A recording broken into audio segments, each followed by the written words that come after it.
நம்ம வீட்டு வாசல்ல போடக்கூடிய அத்தனை கோலத்தினுடைய வடிவமும் இந்த பூச நட்சத்திரத்தினுடைய வடிவம் தான். அதிலும் குறிப்பாக இந்த குரு உச்சமடைகிறதுனால யார் ஒருவருடைய வீட்டில் அழகான இழை கோலம், மாக்கோலம்னு சொல்றோம் இல்லையா, கல்லு பொடி இல்லாம மாக்கோலத்தில் யார் வீட்டில் கோலம் வரையப்படுகிறதோ அந்த கோலத்தினுடைய அம்சத்திற்குரிய தேவதைகள் அங்கு சூட்சமமாக நின்று நம்மளுடைய பிரார்த்தனைகளை நிறைவேற்றுவார்கள் என்பதுல எவ்வித மாற்று கருத்தும் இல்லை. பச்சரிசியை ஊற வச்சு அரைச்சு இழையா போடுறதுதான், அதுதான் யந்திரம். ஒவ்வொரு கோலத்துக்கும் உயிரோட்டம் இருக்குன்றது அர்த்தம். அதனால தான் கோலத்துக்கு உயிரோட்டம் இருக்குதுன்றதுனால தான், அது தேவதைகளாக இருக்குதுன்றதுனால தான் அமாவாசையில போடக்கூடாதுன்னு சொல்றதுக்கான காரணம். ஏன்னா நம்ம வீட்டுக்கு கெட்ட சக்திகள் வரக்கூடாதுன்றதுக்காக தான் வாசல்ல கோலம் போடுறோம். அப்ப அந்த எந்திர பிம்பத்தை தாண்டி நார்மலா ஹியூமன் பீயிங்களுடைய தன்மையில என்ன பண்ண முடியாது, நம்ம முன்னோர்கள் வர முடியாது. அதனாலதான் என்ன பண்ணுவாங்கன்னா அமாவாசை காலங்கள்ல கட்டாயமா என்ன பண்ணாதீங்கன்னா கோலம் போடாதீங்க, அது முன்னோர்கள் வீட்டுக்கு வரக்கூடிய நாள் அப்படின்னு சொல்றதுக்கான காரணம். இதுல இருந்தே தெரிஞ்சுக்கலாம் கோலத்துக்கு எந்த அளவுக்கு சக்தி இருக்கு, அது ஒவ்வொன்றுக்கும் எவ்வளவு உயிரோட்டம் இருக்குன்றத நம்ம புரிஞ்சுக்கலாம். அதுல குறிப்பா ஆடி மாதம் வெள்ளிக்கிழமை இதை எல்லாமே அம்பிகைக்கு உரியது. நம்ம மகாலட்சுமியையும் எடுத்துக்கலாம், பார்வதி தேவியும் எடுத்துக்கலாம், சரஸ்வதி தேவியும் எடுத்துக்கலாம். எல்லாத்துக்குமே ஆடி மாசம் உகந்ததுதான். அதுல குறிப்பா எந்தெந்த கோலங்களுக்கு சக்தி அதிகம், எந்த கோலத்திற்கு சூக்ஷ்ம வடிவம் ரொம்ப அதிகமா இருக்குன்னா 8 இதழ் கொண்ட தாமரை. என்னை பொறுத்தளவுல தலைவாசல், பூஜை அறை, இது ரெண்டிலையுமே யந்திர வடிவமாக கோலத்தை ரொம்ப தெளிவா போடணும். நிறைய பெண்களுக்கு கோலமே போட தெரியல. கோலம் சரிங்களா, கோலத்தை அலங்கோலமாக என்ன பண்றாங்கன்னா ஒரு அதாவது கோலம் என்பது என்னன்னா ஒரு பெண்ணினுடைய மனதினுடைய தெளிவு தான் கோலம். எந்த பெண் அழகாக கோலம் போடுகிறாங்களோ அந்த பெண் போல ஒரு வழிகாட்டக்கூடிய செயல் அந்த குடும்பத்துல யாருமே இல்லைன்னு அர்த்தம். இப்ப எல்லாம் பெண்கள் போடுறதுக்கு பதிலா அதுக்கே ஒரு வேலைக்காரங்க வச்சுக்கிறாங்க. அதனால கட்டாயமா என்ன பண்றது இல்லைன்னா அந்த பெண்ணுக்கு இருக்கக்கூடிய தெளிவும் பொறுமையும் யாருக்கும் இருப்பதில்லை. ஆனா என்ன பொறுத்தளவுல உங்களுடைய வேலை பிஸில நீங்க எல்லாத்துக்குமே சர்வன் போட்டுக்கோங்க.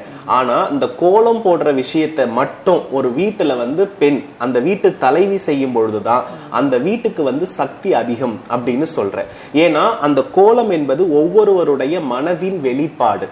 அப்போ நாம என்ன பாசிட்டிவ் எனர்ஜில திங்க் பண்றோமோ, நமக்கு எதை தேவைன்னு விரும்புறோமோ அந்த மனநிலையோடு போடுகின்ற பொழுது அது முழுவதுமாக அந்த குடும்ப உறுப்பினர்களுக்கு அந்த பலன் போய் சேரும்.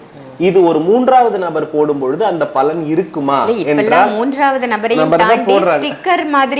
அது போட்டிடுறாங்க. அப்ப என்னன்னா இந்த இடத்துல பாத்தீங்கன்னா இந்த மாக்கோலம் அப்படின்றது பாத்தீங்கன்னா இப்பெல்லாம் நம்ம டைல்ஸ், மார்பிள், கிரைனைட்னு போட்டுறோம் இல்லையா, ஆனா அதுக்கு முன்னாடி மண் தரை தான். இப்ப என்னைக்குமே நீரும் நிலமும் வசியம்னு சொல்லப்படுது. நீங்க நல்லா கவனிச்சு பாத்தீங்கன்னா இந்த மாக்கோலம் போடும் பொழுது அந்த நிலம் அப்படியே வசீகரித்து இழுத்து கொள்ளும். இதுதான் செல்வ ஆகர்ஷணத்துக்கு ஒரு மிகப்பெரிய அடையாளமே. அப்ப நம்ம இந்த இடத்துல என்ன பண்ணணும்னா இந்த 8 இதழ் தாமரை பூஜை அறையில அன்றாடம் போடுவது அவசியம். 8 இதழ் தான் போடணும், அதுக்கு மேல என்ன பண்ணக்கூடாதுன்னா போடக்கூடாது. ஏன்னா இது சனி குரு சேர்க்கைக்கு உடையது. ஏன்னா நம்ம தாமரை பூவை பத்தி லாஸ்ட் வீக் ஒண்ணு பேசணும். அதுல தாமரை பூ குரு கடாட்சம், 8 என்பது சனிக்குரியது. சோ பூச நட்சத்திரத்தில் குரு உச்சமடைகிறது தான் நம்ம வாழ்க்கையில பரிகார வெற்றினே சொல்றோம். அப்ப என்னன்னா இந்த 8 இதழ் தாமரை நம் நினைத்ததை அனைத்தையுமே என்ன பண்ணக்கூடியது, வெற்றி அடைய வைக்கக்கூடியது. அதுக்கப்புறம் திருமாலின் கையில் இருக்கக்கூடிய சங்கு சக்கரம், அதாவது நம்ம எப்போதுமே தெய்வம் ஒளி வடிவகத்தான் இருக்காருன்னு சொல்லி இருக்கோம். அதுல சைவத்திலும் வைணவத்திலும் எப்படி ஒளி தத்துவம் இருக்குதுன்றத நம்ம முன்கூட்டியே பதிவு கொடுத்திருக்கிறோம். அதுல பெருமாள் கையில் இருக்கக்கூடிய சங்கு சக்கரம் இருக்கு இல்லையா, இது வீட்டில் இறைவனை ஆகர்ஷணம் செய்யக்கூடியதற்கு ஒரு சிறந்த ஆயுதமாக இருக்கிறது, சிறந்த சித்திரமாக இருக்கிறது. அதனால பூஜை அறையில ஒரு நாள் நம்ம என்ன பண்ணலாம்னா சங்கு சக்கரம் தாராளமாக போடலாம்.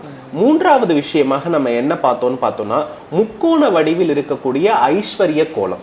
ஐஸ்வர்ய கோலம் நிறைய முக்கோணங்கள், ஸ்ரீ சக்கரத்தினுடைய அடிப்படையில் கோலம் ஐஸ்வர்ய கோலம்னு சொல்லப்படுது. இந்த ஐஸ்வர்ய கோலத்தை தாராளமாக என்ன பண்ணலாம்னா பூஜை அறையில போடுறது ரொம்ப ரொம்ப நல்லது. அதே போல நிறைய பேர் என்ன பண்ணுவாங்கன்னா சிக்கு கோலத்தை தவிர்ப்பாங்க. சிக்கு கோலம் போடக்கூடாது, சிக்கு கோலம் போட்டா சிக்கலாயிடும். ஆனா எந்த ஒரு பெண் தெளிவாக இருக்கிறாளோ அவள் தான் சிக்கு கோலமே போடுவாள். மனம் தெளிவாக இல்லாமல் சிக்கு கோலம் என்ன பண்ண முடியாது, போடவே முடியாது.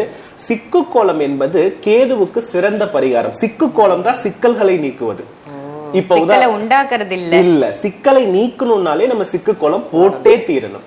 அப்ப என்னன்னா அந்த சிக்கல் என்பது எதை நமக்கு உருவாக்கி கொடுக்குதுன்னா, அந்த கோலத்தை நீங்க பார்த்தாலே பல சர்பங்கள் வந்து ஒன்றிணைந்த தன்மையில இருக்கும். சர்ப கூட்டங்கள் இருக்குல்ல, அது ஒன்றின் மேல் ஒன்று இணைந்தால் எப்படி இருக்குமோ அதே போல மூக்கு வச்ச மாதிரியே அந்த சிக்கு கோலம் வந்து போடுவாங்க.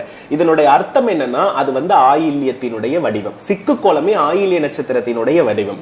ஆயில்ய நட்சத்திரம் தான் வந்து பாத்தீங்கன்னா ராகு கேது போன்ற சர்ப பிரீதிகளை செய்யக்கூடிய நட்சத்திரமே ஆயில்ய நட்சத்திரம் தான். அதனுடைய வடிவாக இருக்கிறது தான் அரச மரத்தடியில் இருக்கக்கூடிய அந்த சர்ப பிரதிஷ்டையில 2 கோடுகள் இருக்கும் இல்லையா, இது வந்து எதை குறிக்கிறது அப்படின்னா ஒரு மனிதனுடைய ஆயுளை வந்து வளர்க்கும். இப்ப மருத்துவமனைக்கு ஒரு குறியீடு நீங்க பாத்திருப்பீங்க, அதுல பாம்பு இருக்கிறத நீங்க பாத்திருக்கீங்க இல்லையா, அந்த பாம்பின் குறியீடை யார் அதிகமாக பார்க்கிறார்களோ அவளுக்கு ஆயுள் பெருகும், நோய் நீங்கும்னு சொல்லப்படுது. அப்ப நோயை கொடுப்பவன் கேது என்றால் அந்த கேதுவை வந்து விலக்கக்கூடியது சிக்கு கோலம். அதனால நம்மளுடைய பாரம்பரியத்துல நம்மளுடைய வீடுகள்ல வரவேற்பறை எல்லா இடத்துலயுமே அதுதான் போட்டிருப்பாங்க. இன்னைக்குதான் புதுசா ரங்கோலி என்பது நமக்குரியதில்லை, அது வடநாட்டிலிருந்து வந்தது, புரியுதுங்களா? நம்மளோடது இழை கோலமாக சிக்கு கோலம் அதற்கு பெயர் கிடையாது, அதற்கு பெயர் சீத்தை கோலம் அப்படின்றது மாதிரி சிக்கு கோலமா மாறிடுச்சு. அந்த கோலத்தின் பெயரே சீதா கோலம். சீதா கோலம் அப்படின்னா என்னன்னா, அம்பிகையினுடைய அந்த வனவாசம் செல்லும் பொழுது அந்த சீதா பிராட்டி என்ன பண்றாங்கன்னா மண்ணிலேயே அந்த மாதிரியான வடிவங்களை இழைகள் போட்டு வரைந்து பார்க்கிறாங்க. அந்த இழைகள்ல வந்து அந்த அந்த அழகான அந்த வடிவத்தை பார்த்து ராமபிரான் வந்து அது எப்போதுமே உன் சேலையில் வந்து இதே அழகு இருக்கட்டும்ன்றதுனால சீதை தேவியினுடைய முந்தானையில அந்த கோலம் எப்போதுமே இருக்குமா. அவங்க என்ன கோலம் வரைகிறாங்களோ அது அவங்களுடைய முந்தானையிலும் வரும் என்பது ராமபிரான் வந்து ராமாயணத்துல சொல்லியிருக்கிற ஒரு மிக முக்கியமான விஷயம். அப்ப சீதா பிராட்டி என்பவர் யார் அப்படின்னா ஒரு தெளிவான மனநிலை உடையவள். இல்லைன்னா கண்டிப்பா வனவாசத்திலிருந்து மீண்டு தன் கணவனோடு இணைய முடியுமா? அப்போ சீத்தைக்கு இருக்கக்கூடிய வைராகியத்தையும் தெய்வத்தை வந்து உறுதியாக பற்றுக்கொள்ளக்கூடிய தன்மையையும் இந்த சிக்கு கோலம் தருகிறது.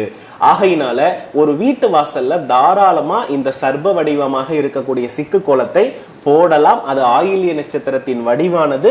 அதில் போடக்கூடிய ஒவ்வொரு சிக்கலும் உங்கள் வாழ்க்கையில் இருக்கக்கூடிய சிக்கலை உறுதியாக நீக்கியே தீரும். ஆகையினால தாராளமாக அது போடலாம், அதுல எந்த மாற்று கருத்தும் இல்லை. அதுக்கு அடுத்தபடியா ஒரு மிக முக்கியமான விஷயம் என்ன அப்படின்னா, நம்ம வந்து கும்ப வடிவமான கோலங்கள், நம்ம கும்பம் இருக்கு இல்லையா, கும்பத்தையே நம்ம என்ன பண்ணலாம்னா கோலம்